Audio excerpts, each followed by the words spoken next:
BrightSpark Foundation was essentially created from my own personal life journey, but also as a vehicle to create opportunities for young people, opportunities which I never had when I was growing up. So I always think about that if there was a foundation like BrightSpark when I was growing up, I may not have made the negative or disastrous choices that I've made.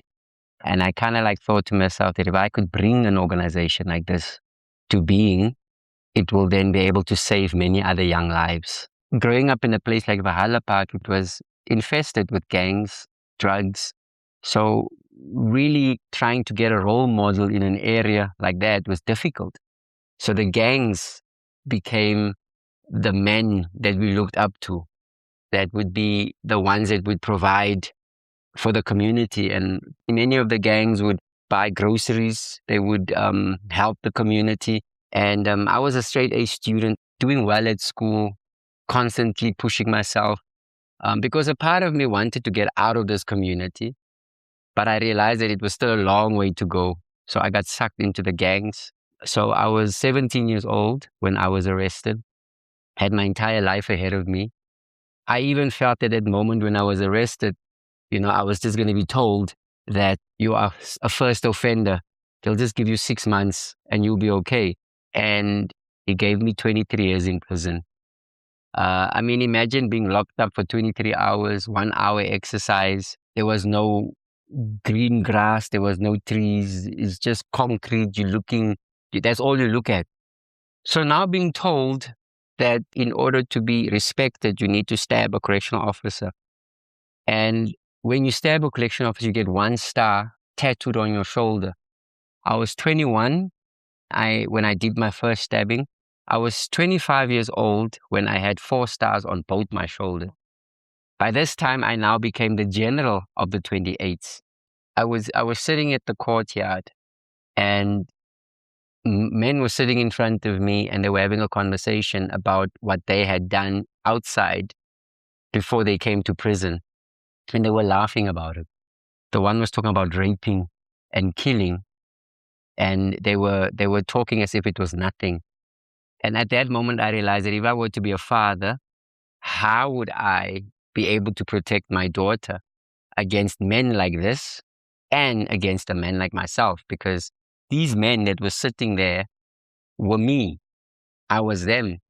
And I was also thinking about if people would ask my daughter, tell us about your father, would my daughter be able to talk about me proudly, or would she be ashamed of me?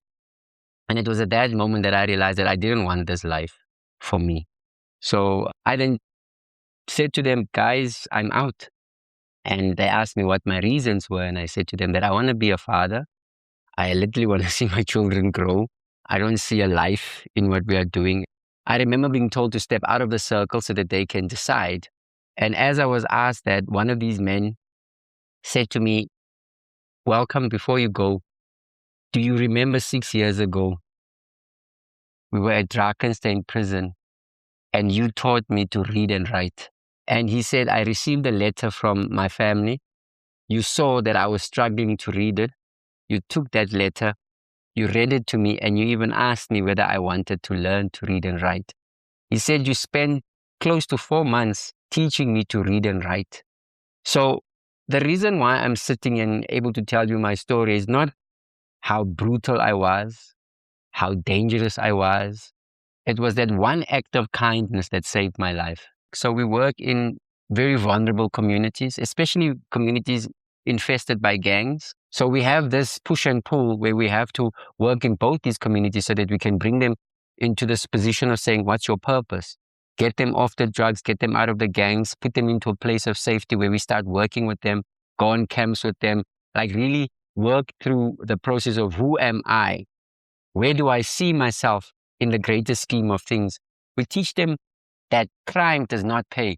So we predominantly work in communities that ask us.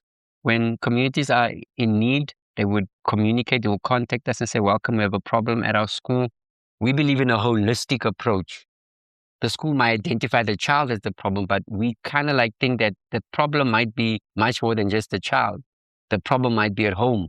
And then from there, we assess the need that needs to be brought into perspective.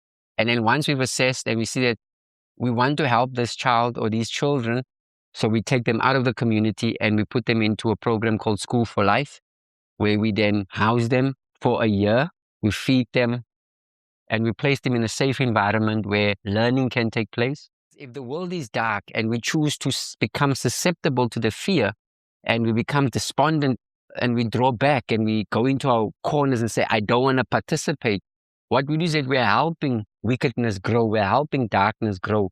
So we need to do the opposite. Have a life. Don't live in that bubble of fear. And because the only way that you can light the world is by being a candle. And in order to be a candle, you need to burn, baby.